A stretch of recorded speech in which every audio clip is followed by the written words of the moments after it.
Hello student, देखिए हमने आपको पिछले वीडियो में एक्सरसाइज जो 2A है मनोहर रे से एक्सरसाइज 2A वो आपको कंप्लीट करा दी थी। अब इसके बाद एक्सरसाइज 2B पॉलिनोमियल से मनोहर रे की एक्सरसाइज 2B देखिए अब कैसे सॉल्व करना है। जैसे हमारे पास पहले नंबर का क्वेश्चन दिया गया है कि हमारे पास बहुपद दिए गए हैं, उनके शून्य ज्ञात कीजिए। शून्य को इंग्लिश में बोलते हैं जीरोज, यानी उनके जीरोज निकालना है और शून्य को गुणांकों में संबंध निकालना है। संबंध की सत्यता की जांच करनी है कि जो शून्य को गुणांकों का संबंध है वो सत्य है यानी ट्रू है या फॉल्स है। तो शून्य को बोलते हैं जीरोज और गुणांक को बोलते हैं कोफिशिएंट। अब देखिए हम क्वेश्चन को आपको समझाएंगे, उसी में आपको बताएंगे हम जीरोज कैसे निकालेंगे, शून्य कैसे निकालेंगे और गुणांक कैसे निकालेंगे, कोफिशिएंट कैसे निकालेंगे। देखिए ध्यान से, जैसे पहले नंबर क्वेश्चन दिया गया हमारे पास X square minus 2x minus 8, ये हमारे पास ऐसा क्वेश्चन दिया गया है। अब इसको हम सॉल्व करेंगे। कक्षा 9 में आपने पढ़ा है कि जैसे एक्स स्क्वायर क्या है कुछ नहीं है तो 1 माना जाएगा, 8 एकम 8, गुणा करने पर 8 और लास्ट में ऋण का चिन्ह है तो घटाने पर 2।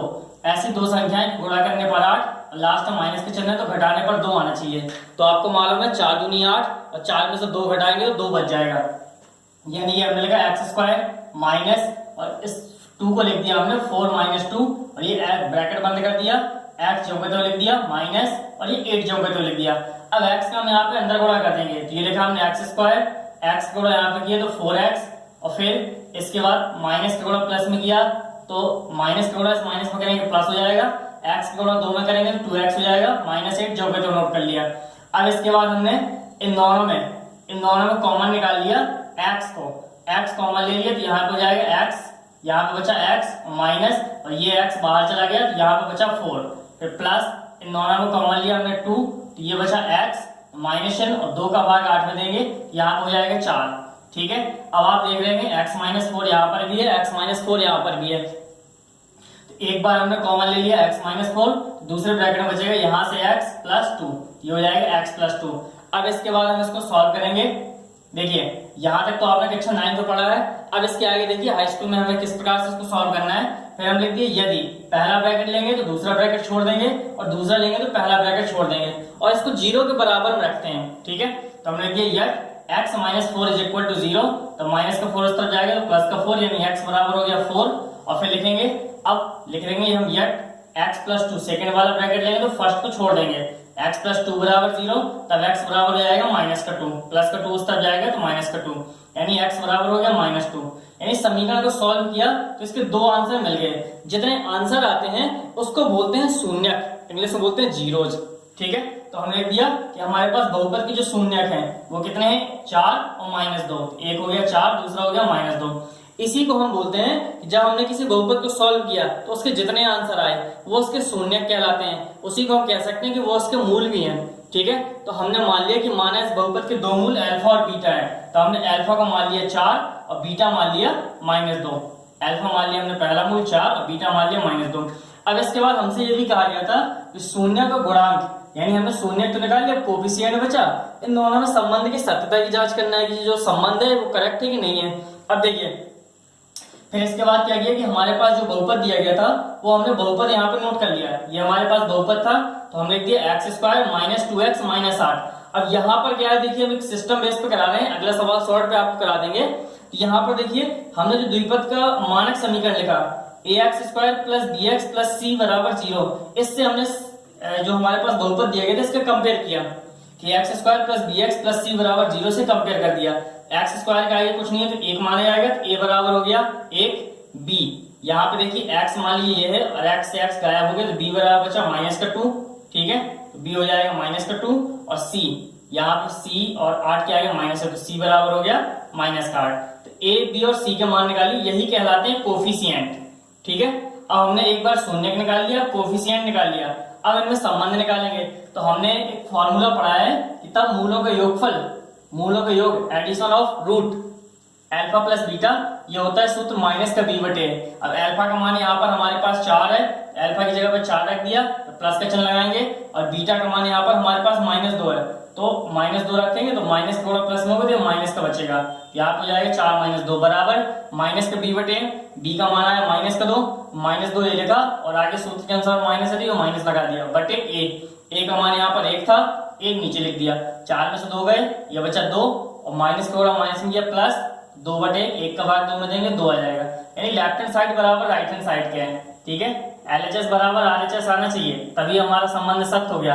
अब एक हमने मूलों के योगफल से तो सत्य निकाल लिया, ठीक है, तो मूलों के योगफल से करेक्ट निकाल लिया। अब दूसरा हम मूलों के गुणनफल से भी करेक्ट निकालेंगे। तो हमने लिख दिया मूलों का गुणा, यानी मूलों का गुणनफल, इसका सूत्र पड़ा है अल्फा इंटू बीटा बराबर सी बटे, ठीक है। अब अल्फा की जगह पर यहाँ पर रखेंगे 4 और बीटा की जगह पर रखेंगे माइनस का 2, तो 4 गुणे -2 बराबर सी का मान कितना आया -8 और बटे ए का मान है 1, तो 4 दूनी 8, ये रहेगा -8 और 1 का भाग 8 मिलेंगे तो -8, यानी -8 बराबर -8। यहाँ पर भी LHS बराबर हो गया RHS, यानी जब हमने मूलों के योगफल से निकाला तब भी हमारा करेक्ट है और मूलों के गुणनफल से निकाला तब भी हमारा करेक्ट है, यानी शून्य के गुणांक में जो संबंध है वो सत्य है। इसकी सत्यता की जांच हो गई। अब इसी के आधार पर देखिए, इसी का पहले का दूसरा नंबर है 4s² - 4s + 1, ये आपको बनेगा तो ये आप कर लीजिएगा। इसके बाद उसका तीसरा नंबर है, ये जो कि बहुत मोस्ट है, अधिकतर बोर्ड परीक्षा में पूछा जाता है। तीसरे नंबर में लिखा है 6x² - 3 - 7x। अब इसमें आपको क्या करना है, 6x² लिखा, इसको थोड़ा क्रम बदल देना है, -7x को आगे कर देंगे और -3 पीछे कर देंगे, ये इस प्रकार से क्रम में हो जाएगा। इसके आगे सेम फर्स्ट नंबर जैसा हो गया, आप इसको सॉल्व कर सकते हैं, ठीक है। तो फर्स्ट नंबर का क्वेश्चन कंप्लीट। अब देखिए जो सेकंड नंबर है, सेकंड नंबर क्वेश्चन में भी हमसे यही कह रहा है कि बहुपद जो हमारे पास दिया गया है उसके शून्य ज्ञात करें और शून्य और गुणांकों में संबंध ज्ञात करें, यानी जीरोस और कोफिशिएंट में रिलेशन भी निकालना है। जिस प्रकार से हमने पहले नंबर के सवाल सॉल्व किए, सेम टाइप से हमें दूसरे नंबर के क्वेश्चन सॉल्व करने हैं। अब देखिए, जैसे यहाँ पे लिखा है 4u² + 8u। अब देखिए हम इसको क्या करेंगे, यहाँ पे तीसरा स्टेप नहीं है, तीसरी संख्या नहीं है, तो हम दोनों ही स्टेप को सॉल्व करेंगे। इस प्रकार के सवाल को सॉल्व करने के लिए क्या करेंगे, इन दोनों को कॉमन, देखिए कॉमन क्या आ रहा है, यहाँ पर 4 यहाँ पर 8 यहाँ पर है, यहाँ पर देखिए 2 कॉमन ले सकते हैं हम। 1 मिनट रुकिए थोड़ा,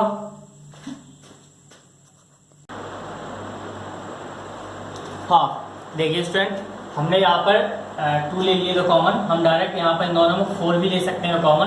तो हमने क्या किया, यहाँ पर इसमें और इसमें दोनों में 4u ले लिया कॉमन, तो 4 बाहर आ गया, यहाँ पे बचा u प्लस 4 का भाग 8 में दिया तो 2 आ गया, u बाहर चला गया, ठीक है। अब देखिए हम इसको सॉल्व करेंगे। ये मान लीजिए इतना फर्स्ट ब्रैकेट है और ये इतना पूरा ये सेकंड ब्रैकेट है, तो हमने लिखा येट 4u = 0, तो u बराबर 4 इस तरफ जाएगा, बटे में आएगा, तो 4 का भाग 0 में जाएगा, 0 हो जाएगा। और फिर लिखा हमने येट, अब सेकंड ब्रैकेट ये नोट करेंगे, u + 2 = 0, तो u बराबर हो जाएगा, प्लस का 2 इस तरफ जाएगा तो -2 हो जाएगा, u बराबर -2 हो गया। यानी इसके जो जीरोज हैं या शून्यक हैं वो हमारे पास ये आ गया 0 -2, ये हो गया 0, -2। अब हमने जो हमारे पास बहुपद के क्वेश्चन है, ये जो हमारे आंसर आते हैं इन्हीं को हम मूल भी कहते हैं, ठीक है। तो हमने मान लिया कि माना जो हमारे पास ये बहुपद दिया गया है कि इसके मूल अल्फा और बीटा हैं, लेट कि जो हमारे पास बहुपद है, जो हमारे पास पॉलिनोमियल है, इसके मूल अल्फा और बीटा है। तो हमने मान लिया कि अल्फा बराबर 0 है और बीटा बराबर -2 है, तो अल्फा बराबर 0, बीटा बराबर -2। अब देखिए इतना हमारे पास ये हो गया। अब इसके बाद जो हमारे पास बहुपद दिया गया है ये 4u² + 8u, हमने इसको एक बार नोट किया। अब यहाँ से कोफिशिएंट निकालेंगे। देखिए पिछले सवाल में हमने मानक समीकरण से कंपेयर कर दिया था, अब इसमें भी हम मानक समीकरण से कंपेयर करेंगे। जो u² के आगे है वो a हो जाएगा, a बराबर हो गया 4, और जो u के आगे है वो हो जाएगा b, इसको u² हटा देंगे तो b बराबर हो गया 8, ठीक है। और c प्लस का c वाला कोई पद नहीं है तो इसमें 0 मान लेंगे, कुछ भी नहीं है तो 0 है, यानी c बराबर हो गया 0, ठीक है। अब देखिए तब हमने मूलों का योग जैसा पिछले सवाल में सॉल्व किया, मूलों का योग मूलों का गुणा निकाला, इसी प्रकार से इसमें सॉल्व कर लेंगे। तो मूलों का योग अल्फा प्लस बीटा, इसका फॉर्मूला होता है -b/। बस इस क्वेश्चन में हमने थोड़ा डायरेक्ट लिख दिया, आप लोग कर सकते हैं ऐसा, ठीक है। तो अल्फा प्लस बीटा बराबर -b/। अल्फा की जगह हमने लिख दिया 0, बीटा की जगह पे -2 है तो -2 लिख दिया, इस माइनस का गुणा प्लस में होगा तो माइनस हो जाएगा, बराबर -b की जगह पे 8 लिख दिया और a की जगह पे लिख दिया 4। अब 0 में से 2 जाएंगे तो -2, और 4 का भाग 8 में दिया तो -2। अब देखिए अधिकांश स्टूडेंट क्या करते हैं, इस माइनस से माइनस को काट देते हैं और 2 से 2 को काट देते हैं। हमें ये काम नहीं करना है, हमें समीकरण को मतलब जो हमारे पास बहुपद दिया गया इसको सॉल्व करना है, और हमें जो बहुपद के गुणांक हैं, और कहने का मतलब है जो हमारे पास बहुपद के शून्यक हैं, जिसको हम शून्यक या कहने का मतलब है शून्यक इंग्लिश में जीरोस बोलते हैं, और गुणांक कोफिशिएंट, इनमें संबंध निकालना है। जब संबंध निकालते हैं तो लेफ्ट साइड वाली संख्या राइट हैंड साइड में जाएगी और राइट साइड वाली संख्या लेफ्ट हैंड साइड में आएगी। तो यहाँ पर आप देख रहे हैं -2 बराबर -2 हो गया, यानी यहाँ पे LHS बराबर RHS, ठीक है, LHS बराबर RHS आ गया। यहाँ से मूलों का योगफल यहाँ से ही करेक्ट हो गया। अब दूसरा फार्मूला लगा दिया हमने मूलों का गुणनफल अल्फा इंटू बीटा बराबर C बटे अल्फा की जगह पे लिख दिया हमने 0, अल्फा की जगह पे 0 लिखा, इंटू बीटा की जगह पे -2, बीटा का मान -2 दिया गया, ये तो -2 लिख दिया बराबर C का मान यहाँ पे 0 था, C का मान 0, C की जगह पे लिख दिया 0 बटे A का मान हमारे पास यहाँ पे 4 दिया गया, बटे में 4 लिख दिया, ठीक है। तो -2 को गुणा 0 में करेंगे तो 0 रहेगा। अब देखिए 0 के आगे ना माइनस चिन्ह लगाया जाता है ना प्लस चिन्ह लगाया जाता है, ठीक है, आपने पढ़ा होगा 0 ना तो पॉजिटिव होता है ना ही नेगेटिव होता है, ठीक है। और 4 का भाग 0 में देंगे, किसी भी संख्या का भाग 0 में देंगे तो 0 आ जाता है, यानी इसमें भी लेफ्ट हैंड साइड बराबर राइट हैंड साइड आ गया, ठीक है। इस प्रकार से ये हमारा दूसरे का फर्स्ट नंबर सॉल्व हो गया, ठीक है। अब देखिए इसके बाद इसी टाइप से थोड़ा सा बस अलग है दूसरे का सेकंड नंबर, जो एनसीईआरटी का क्वेश्चन है, ठीक है, एनसीईआरटी का क्वेश्चन है, ये मोस्ट क्वेश्चन है। देखिए इसको कैसे सॉल्व करेंगे, हमारे पास बहुपद दिया गया है t² - 15 ऐसा दिया गया है। अब हम इसका गुणनखंड नहीं कर पा रहे हैं, तो गुणनखंड करने के लिए हमने क्या किया, इसको लिख दिया हमने t² माइनस, अब ये 15 दिया गया है तो हम इसको √15 और इसकी घात 2 लगा देंगे। आपने पढ़ा भी है कि कोई संख्या अगर हमारे पास ऐसी लिखी है कि हमने x लिख दिया और इसके स्क्वायर कर दिया, तो घात 2 से वर्गमूल की चिन्ह समाप्त हो जाता है, ठीक है। तो घात 2 से वर्गमूल समाप्त हो जाएगा, वापस जोड़ोगे तो हमें 15 मिल जाएगा। तो हमने लिख दिया t² माइनस √15 और इसका स्क्वायर, ऐसा आपने कक्षा 9th क्लास में पढ़ा होगा, ठीक है। अब यहाँ पर आप देख रहे हैं वर्गांतर का फॉर्मूला बन रहा, एक ब्रैकेट में a + b, दूसरे ब्रैकेट में a - b, t + √15 t - √15 ये हो जाएगा। अब हमने फर्स्ट ब्रैकेट लिया तो सेकंड को छोड़ देंगे, सेकंड को लेंगे तो फर्स्ट को छोड़ देंगे, तो हमने लिखा यह t + √15 = 0, t बराबर हो गया -√15। दूसरा हमने लिख दिया यहाँ पे यट t - √15 बराबर 0, t बराबर हो गया -√15 उस पर जाएगा तो +√15 हो जाएगा, ठीक है। अब एक आंसर ये हो गया, दूसरा आंसर ये हो गया, यानी इसके जो जीरोज हैं शून्यक हैं वो हो गया -√15 और +√15। तो हमने क्या किया, एक को मान लिया अल्फा, कि अल्फा बराबर -√15 और बीटा बराबर +√15, अल्फा और बीटा हो गए, यानी यहाँ से हमारे पास इतने शून्यक निकल आए। अच्छा शून्यक निकल आए, इसके बाद हम इसका कोफिशिएंट निकालेंगे, जैसे बाकी क्वेश्चनों में कर रहे थे हम। कोफिशिएंट निकालने के लिए हमने एक बार जो हमारे पास बहुपद दिया गया वो उसका हमने नोट कर लिया, t² - 15। अब बहुपद के जो मानक समीकरण ax² + bx + c = 0 इससे कंपेयर कर देंगे, तो a बराबर हो जाएगा, यहाँ देखिए t² के आगे कुछ नहीं है तो 1 माना जाएगा, तो a बराबर हो गया 1, ठीक है। अब t² के बाद t वाली संख्या यहाँ पर नहीं है, t वाली संख्या नहीं है तो b बराबर हो गया 0 और c की जगह पे कितना हो जाएगा -15। देखिए t² है, जैसे आपने पढ़ा नहीं था कि अभी तक आपने पढ़ा था पहले x² वाली संख्या फिर x वाली संख्या फिर अचर पद ऐसा रहता था, और यहाँ पे t² तो है पर t वाला गायब है, तो बीच वाला संख्या गायब है, तो जो b है वो 0 हो जाएगा, ठीक है। अब इसके बाद हमने लिख दिया मूलों का योगफल अल्फा + बीटा, तो अल्फा + बीटा होता है -b बटे, अब अल्फा की जगह पे -√15 लिख दिया, प्लस बीटा की जगह पे +√15 बराबर -b, तो -b का मान आ गया 0 और a का मान आ गया 1। अब √15 के आगे प्लस है, √15 के आगे माइनस है, उसी संख्या से उसी संख्या को घटाएंगे तो 0 बचेगा, √15 से √15 कैंसिल, तो 0, 1 का भाग 0 में देंगे तो 0। हमने अभी आपको थोड़ी देर पहले समझाया है कि 0 के आगे ना तो नेगेटिव का चिन्ह लगाया जाता है ना पॉजिटिव का चिन्ह लगाया जाता है, तो 0 बराबर 0, यानी ये हो गया लेफ्ट हैंड साइड बराबर राइट हैंड साइड। तो देखिए यहाँ पर हमें गुणा करने से मतलब मूलों के योगफल से बहुपद के जो शून्यक है और गुणांक है इसका संबंध मतलब ट्रू हो गया, सही हो गया। अब देखिए फिर इसके बाद लिख दिया हमने अल्फा इंटू बीटा बराबर c बटे अल्फा का मान -√15 और बीटा का मान +√15 बराबर c की जगह पर हमारे पास मान दिया गया -15 और a की जगह पर 1 दिया गया है, तो -15 बटे 1। अब √15 गुणा √15 में करेंगे तो जैसे √15 गुणा √15 में किया तो केवल 15 बचेगा। आपने यहाँ पढ़ा होगा कि रूट एक बार लगा दिया, 15 गुणा 15 में किया 225 का वापस वर्गमूल निकाल लेंगे तो 15 आ जाएगा, माइनस चिन्ह तो माइनस चिन्ह लगा दिया, और 1 का भाग देंगे तो -15, यानी यहाँ पर भी लेफ्ट हैंड साइड बराबर राइट हैंड साइड ही सिद्ध हो गया, ठीक है। LHS बराबर RHS, इस प्रकार से ये हमारा संबंध क्लियर हो गया, ठीक है। तो इस प्रकार से हमने इसको ट्रू कर दिया।